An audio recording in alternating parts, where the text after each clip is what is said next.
I'm Shannon Russell. I'm thrilled to be here. I've been so inspired by everyone so far, so thank you so much. Just to tell you a little bit about myself, I am a mom, a daughter, a sister, a friend, an author, a business coach, a television producer, a podcast host, a speaker. Whew, I'm exhausted. That was a lot. Just to show you how many titles we truly all hold in our lives. So I want you to just close your eyes, think about all the titles that you hold up until this point, all of you.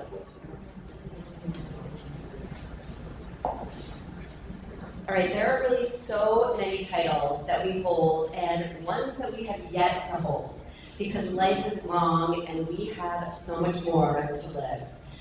This topic is all about forgetting the bucket list and checking all the boxes in life instead. Raise your hand if you have a bucket list. Okay, so a bucket list is basically things that we think about that we want to do down the road in life, right? Our big goals, our big dreams, things that we want to accomplish at some point. It can be anything that you think about that maybe you'll get to. So maybe travel, maybe just accomplishing a personal goal. These are a bunch of different ones that a study in California came up with at Stanford. And these are the percentages of what people are thinking about. Maybe one day I'll travel to Paris. Maybe one day I will have that family reunion. But the 40% of Americans that actually have a bucket list, only 56% of people complete them. So why do you think that is? Because you're making things on your list that maybe you'll get to one day. Maybe you'll get to, but chances are you might not.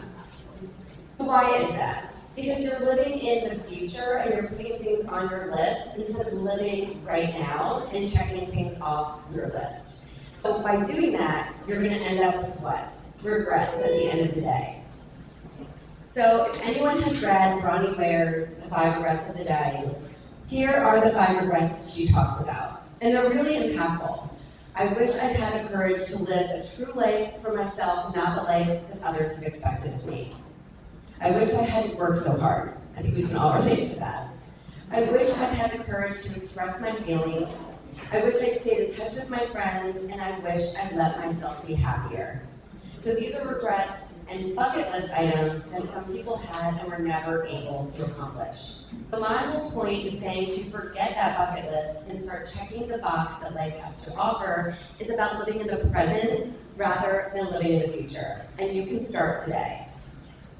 If you write down your goals, you have 42% more of a chance of actually accomplishing your goals. So it can be going to Paris, like I mentioned, or it can be changing jobs, starting a business, writing that book, connecting with that family member that you've lost touch with. Whatever it is that is important to you, by writing that goal down and remembering that goal, you have 42% more likely of a chance of achieving that goal. So basically my message is forget the bucket list, start living now and checking those boxes. And for me, growing up, I was all about lists. My dad would write lists down on newspaper, napkins he'd steal from restaurants, whatever it was, he would write notes down. And I think he did it because he loved checking off that list. So raise your hand if you have that obsession, because I definitely do. I would write things down just to check them off, right? It feels so good. And so that's where I became obsessed with the idea of checking off the boxes in life.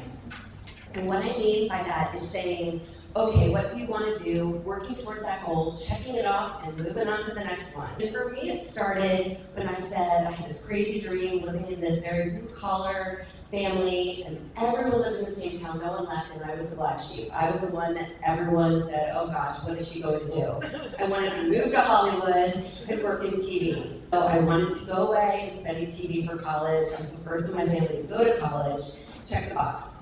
I wanted to drive cross country after graduation with my best friend. Check the box.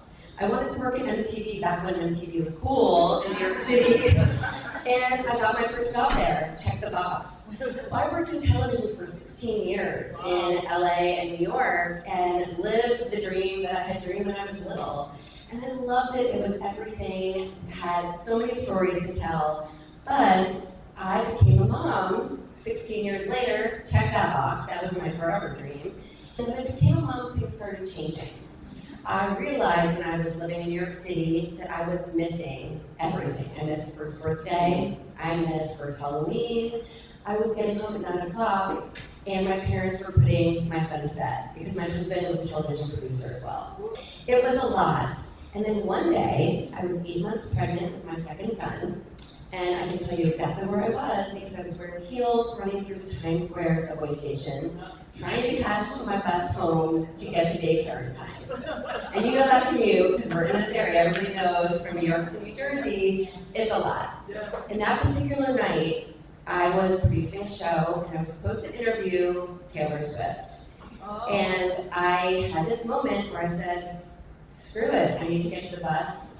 Sorry, Taylor. I let my team go, and I ran, and I just had this moment when I was sitting on the bus next to a very sweaty man with my big belly, and I can tell you, I was sitting there full of emotions because that would have been a really cool interview to do. And I got a text from my team, and I saw the photos, and I said, you know what? I don't care. I was on my way back to my son, and it was stressful enough trying to get there in time. And I just realized in that moment that my dream job was no longer my dream job. And life had changed, and my dream now is being that mom. And so that moment changed everything for me because it really was that my career was my identity at that time. I didn't change my last name when I got married because everyone in the industry knew me as Shannon Russell. It was just this big realization that I'm sure many of you have had, where you start figuring out what you want to do for your second act.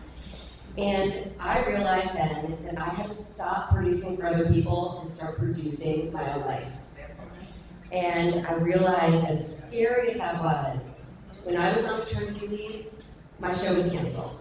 And that was a sign, my friends, to not pick up that phone and get my next show. I said, that's it. I'm going to produce my life and figure out what I can do.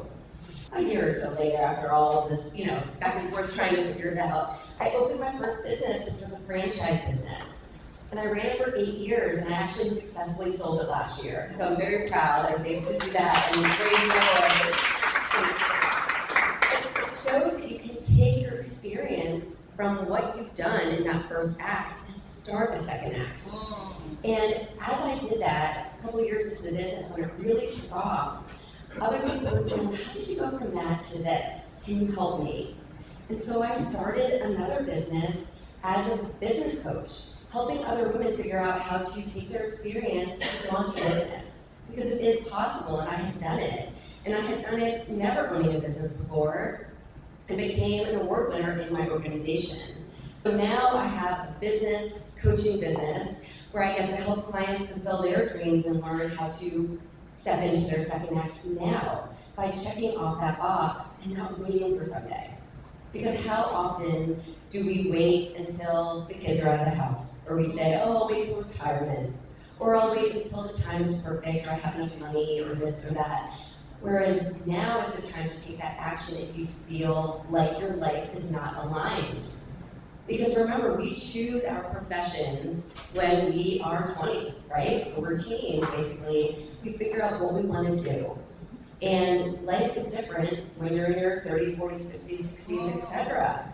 So it doesn't always fit. Or, what I like to remind people is that you can celebrate what you did. So I could have been really sad to leave my television career, and woe is me, I can't do it anymore. But instead I celebrated it. I was able to accomplish that and check that box. So now, what else can I do? What's the next adventure? And we all have more adventures in us. We all have more that we can do and more that we can offer with our talents. We're not starting from zero, we're starting with that experience. And so a lot of what I'm talking about here is starting that second act, figuring out what else can fulfill you in this one life that we have, and using your experience to do it. And not say, oh, one day I'll do this, one day I'll do that. You can start over, you can create a business, you can write a book, start a podcast, whatever it is now, without causing chaos in your life. And it's just taking those baby steps and starting. I wanted to write a book. I took a class on how to write a book, and my book came out this past May. And so it's possible. And it's exciting. exciting, and it's just another thing that I was able to check off the list. And you know what happens? You check it off, and you're like, what's next? Okay, now I got to figure out something else to do. But it's all about, I guess, with my kids. I have 13 and 10-year-olds, and I'm already at the point where I'm like, wow, teenage years. This past week, I took my 13-year-old to Europe because I said it's a big year. I sold a business, I wrote a book. He turned 13. Let's go celebrate. And my 10-year-old thought it would be too much walking, so he got to stay home. But it was a memory, and again, it was something that I could have said later on, we'll do it later on. I didn't have the funds to necessarily do it at all, but I said, you know what, this is a special memory that we're going to make, and we deserve it. And tomorrow is not guaranteed, and I wanted to make sure that I did something special while he still wants to hang out with me. And we just got back a couple days ago, and I can check that box.